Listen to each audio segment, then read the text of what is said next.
امام احمد بن حنبل رضی اللہ تعالیٰ عنہ روایت کرتے ہیں، حضرت ابو ہریرہ راوی ہیں، حضرت حیدہ راوی ہیں، امام حسن بصری نے مرسلن روایت کی ہے، امام ابن سیرین نے مرسلن روایت کی ہے۔ میری جو حدیث کی اولیاء کی شان میں کتاب ہے روضۃ السالکین، میں نے پورے ابواب جمع کیے اس میں، اور احسن الثناء فی اثبات الشفاعہ اس میں بھی جمع کی حدیث کی کتابوں میں۔ آقا علیہ السلام نے فرمایا 3 دن گزرے، آقا علیہ السلام نماز پڑھانے کے لیے تشریف لاتے، فجر ظہر عصر مغرب عشاء، واپس چلے جاتے، صحابہ کی مجلس میں نہ بیٹھتے۔ 3 دن صحابہ کو مجلس نہیں ملی، 3 دن کے بعد آئے۔ صحابہ کرام پریشان ہوئے، پوچھا یا رسول اللہ 3 دن سے نگاہیں دید کو ترس گئی ہیں، آپ نماز پڑھا کے چپکے سے چلے جاتے رہے اور بیٹھتے نہیں رہے، کیا ماجرا تھا؟ آقا علیہ السلام نے فرمایا میرے رب نے مجھ سے ایک وعدہ کیا کہ میرے محبوب تجھ سے وعدہ کرتا ہوں کہ تیری امت میں 70,000 لوگ ایسے پیدا کر دوں گا جو بغیر حساب و کتاب کے جنت میں جائیں گے، جن کا حساب و کتاب نہیں ہوگا۔ تو میں نے عرض کیا فزد، اور ففی روایت فاستزدتہ، میں نے اللہ تعالیٰ سے زیادتی مانگی کہ مولا یہ تھوڑا ہے زیادہ کر، تو میں 3 دن عرض کرتا رہا اور زیادہ کر۔ اللہ رب العزت نے جب میں نے پہلے دن کیا تو زیادہ کر دیا، فرمایا میرے محبوب ان 70,000 آدمیوں میں ہر ہزار ایسا ہوگا کہ اپنے ساتھ 70,000 بغیر حساب و کتاب کو شفاعت کر کے لے جائے گا۔ جب یہ اللہ نے یہ وعدہ کر دیا فاستزدتہ، اور عرض کیا مولا تعالیٰ وزد، یہ بھی تھوڑا ہے اور بڑھا، یہ تو 1000 اگر 70,000 کو لے جائے تو میری امت کے ایک ولی کے حصے میں 70 آدمی آئے نا، تو یہ تھوڑا ہے اور کر۔ 3 دن میں لجاجت کرتا رہا، التجا کرتا رہا، میرا رب لاڈ میں میری التجا سنتا رہا۔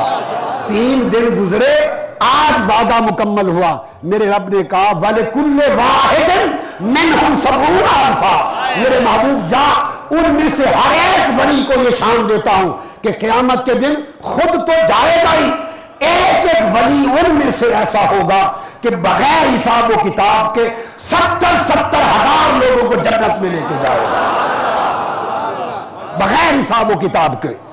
وہ جو حساب و کتاب کے بعد شفاعت سے جائیں گے وہ لاکھوں کروڑوں الگ ہوں گے، وہ لاکھوں کروڑوں الگ ہوں گے جو حساب و کتاب کے بعد جائیں گے۔ جو دوزخ میں پھینک دیے جانے کے بعد اولیاء کی شفاعت سے نکالے جائیں گے، جنت میں جائیں گے، وہ لاکھوں کروڑوں پھر الگ ہوں گے۔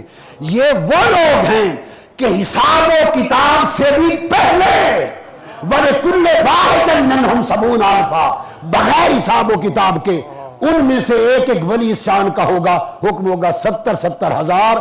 ترازو بعد میں لگائیں گے، نامہ اعمال بعد میں تولے گا، تو اپنے 70,000 لے کر جا۔ اور آقا علیہ السلام نے فرمایا کہ 70,000، اور دوسرے تراوی کہتے ہیں کہ شاید فرمایا 7 لاکھ، صحیح مسلم کی حدیث صحیح ہے، شاید فرمایا 7 لاکھ ایسے ہوں گے۔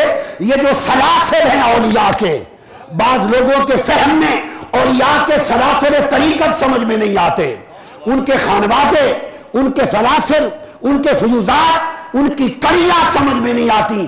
میں بتاؤں یہ کڑیاں اللہ نے اور اس کے محبوب مصطفیٰ نے قائم کی، اور بخاری اور مسلم میں آئی ہیں یہ سلسلے۔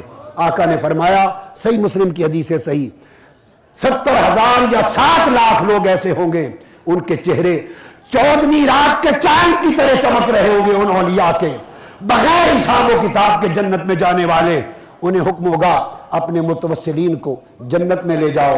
آقا علیہ السلام نے فرمایا، مسلم شریف میں حدیث ہے کہ پہلا شخص جو ولی کامل ہوگا، جو امام ولایت ہوگا، جو امام سلسلہ ہوگا، جو سربراہ ہوگا، پہلا شخص آقا نے فرمایا جنت کے دروازے پر کھڑا رہے گا، جنت میں نہیں جائے گا جب تک وہ 70,000 یا 7 لاکھ جو عدد جس کو ایلوکیشن ہوگی، آخری آدمی جب تک اس سے محبت کرنے والے، چاہنے کا حقدار جب تک آخری جنت میں داخل نہ ہو، وہ پہلا شخص جنت میں قدم نہیں رکھے گا۔ یہ صحیح بخاری صحیح مسلم کو کوٹ کر دیا۔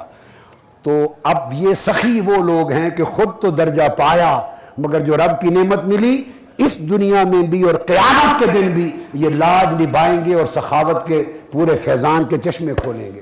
لہٰذا ہدایت کی راہ پہ چلنا ہے، ہمیشہ اہل اللہ کے ساتھ منسلک رہو، اہل اللہ سے جڑے رہو، یہی راستہ صراط مستقیم ہے۔